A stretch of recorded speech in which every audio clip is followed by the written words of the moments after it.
canal Futebolaço, eu sou o Dieguinho. Bom, galera, tá entrando no ar aí a nossa primeira edição deste domingo. E olha, um vídeo importante, vamos discutir alguns temas aqui. E gostaria que vocês já deixassem o like no começo do vídeo, que me ajuda bastante. E quem for novo aqui no canal, já se inscreve, ativa o sininho das notificações.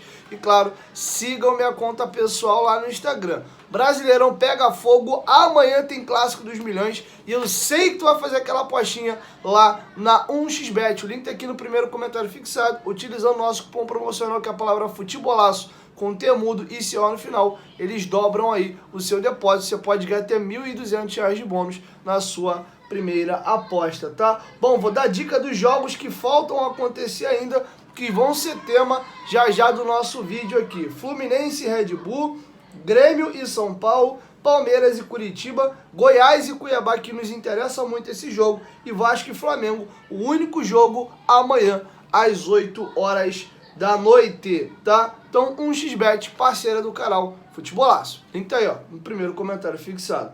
Bom, galera, dito isso, vamos dar uma passada na rodada de ontem e comentar a situação do Vasco atual no campeonato.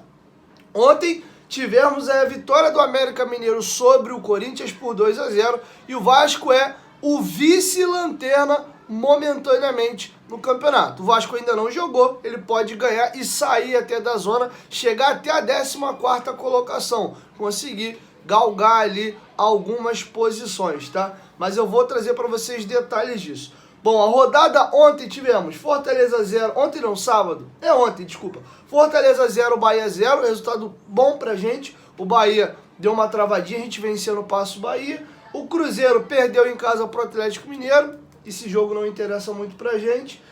O Atlético Paranaense venceu o Botafogo por 1-0, também não interessa pra gente esse jogo. O América, já informei, venceu por 2-0 o Corinthians. O América, mesmo com a vitória, não saiu da zona, só nos ultrapassou, tem 7 pontos ali, mesma pontuação do Goiás, que joga com o Cuiabá hoje. E ambos, né, tem... O Cuiabá tem 8 pontos e o Goiás tem 7, o América ficou ali com 7. E tivemos também Santos e Inter, né? E eu também vou falar desses dois adversários. O Vasco pega o Inter na próxima rodada, e aí eu vou também falar o porquê que esse jogo tinha uma certa importância pra gente, tá?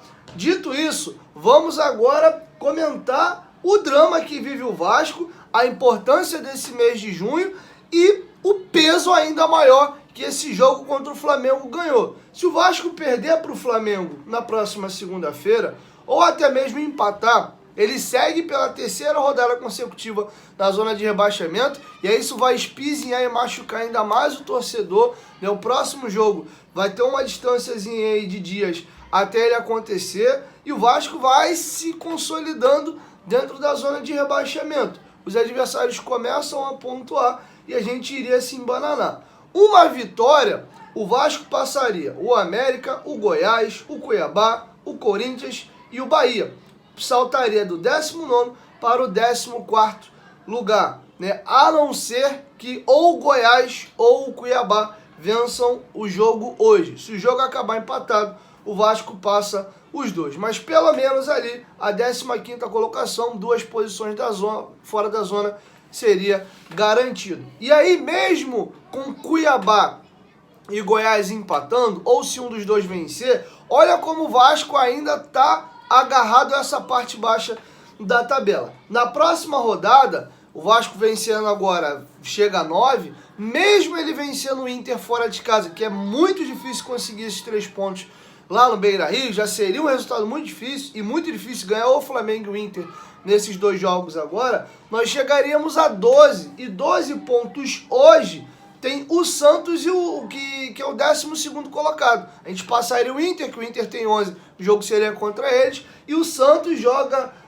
se o Santos perder a próxima rodada, a gente ainda teria que tirar saldo de gols. Para você ver como o Vasco tá bem arrebentado nessa parte baixa da tabela. E mesmo com esses 12 pontos vencendo esses 2 jogos, na outra rodada vai ter uma galera que vai pontuar. Então você talvez suba mais um pouquinho, mas ainda fica bem próximo na zona de rebaixamento. Aí tem jogos em tese mais fáceis, 2 confrontos diretos em casa, Goiás e Cuiabá, que aí você tem que ganhar de qualquer jeito. Aí vencer esses 2 jogos, 15, 18. Aí tu, ó, dá uma respirada, faz 4 vitórias consecutivas e aí abre a janela, né? Tu tá com a gordura, o ambiente mudou completamente, 4 vitórias e vem os reforços. Então, esse mês de junho é fundamental, mas dá para contar com 12 pontos em 12 disponíveis, tendo o Flamengo, tem um clássico aqui no Rio, vindo de uma classificação sobre o Fluminense, e o Internacional fora de casa no Beira-Rio. O técnico Mano Menezes segue pressionado, foi eliminado na Copa do Brasil pro América Mineiro, mesmo vencendo por 3-1, e no Brasileiro, né, tava mal ali, vem agora de uma vitória e um empate, mais uma derrota no Brasileiro em casa, após uma eliminação, né, na Copa do Brasil, após estar vencendo por 3-0, toma um gol e vai pros pênaltis. Então assim, o Inter vai vir com a faca nos dentes para vencer esse jogo, porque o Mano pode cair numa eventual derrota pro Vasco dentro de casa. E o Vasco, ele brigando dentro de zona de rebaixamento. Então o clima lá no Inter ficaria muito ruim. E o Inter se aproximaria ainda mais da zona de rebaixamento na próxima rodada, perdendo para o Vasco. O Inter hoje tem 11 pontos. Tá vendo a complexidade que envolve esse mês de junho e principalmente esses 2 próximos jogos do Vasco?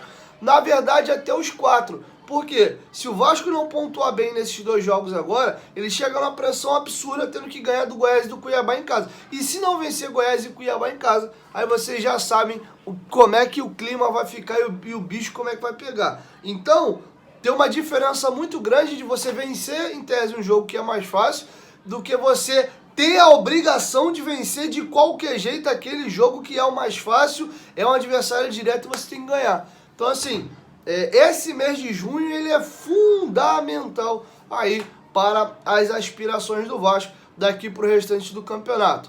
Depois da rodada finalizada na segunda-feira, teremos encerrado 9 jogos.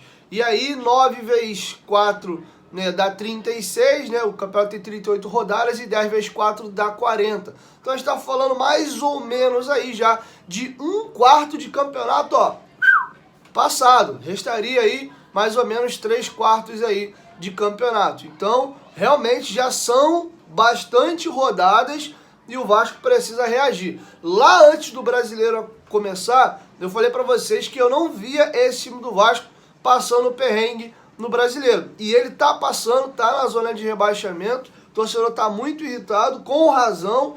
Mas uma conta que eu não fiz à época, e eu acho que ela era fundamental, eu não percebi isso, é que eu tô vendo muita gente discutindo. Falei para vocês que o Vasco teve boas notícias ontem, retorno do Marlon Gomes, retorno do Andrei antecipadamente, mesmo o Andrei não vivendo um bom momento.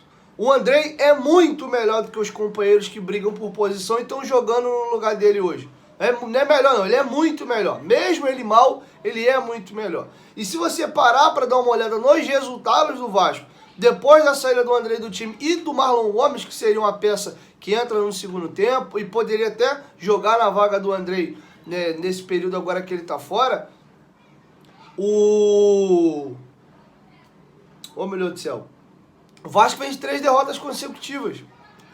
O campeonato do Vasco começa com o Andrei no time, mesmo não vivendo aquele momento todo, né? O Vasco ganha do Galo, empata com o Palmeiras, aí perde pro Bahia naquele jogo que não devia, empata com o Fluminense, depois aí o time vem, tem o jogo do Curitiba no meio, e aí depois o time vem nessa sequência agora aí de derrotas. Então eu tenho certeza que com o retorno desses 2 jogadores, o nosso meio campo dá uma encorpada. Vai continuar faltando 10, vai continuar faltando o primeiro volante, vai continuar faltando ali o ponto esquerda, mas você dá uma melhorada. E a gente perdeu esses jogadores por uma sequência importante de jogos. Se vai até a semifinal, né, e consequentemente já daria uma disputa de terceiro lugar ou a disputa do título, a gente iria perder eles por mais rodada ainda, e o nosso elenco é muito limitado. O time de 11 completinho, ele já tem buracos, mas é um time que ele compete. Ele é melhor do que boa parte dos times do campeonato, mas ainda assim a gente teria que estar com tudo na continha do chá.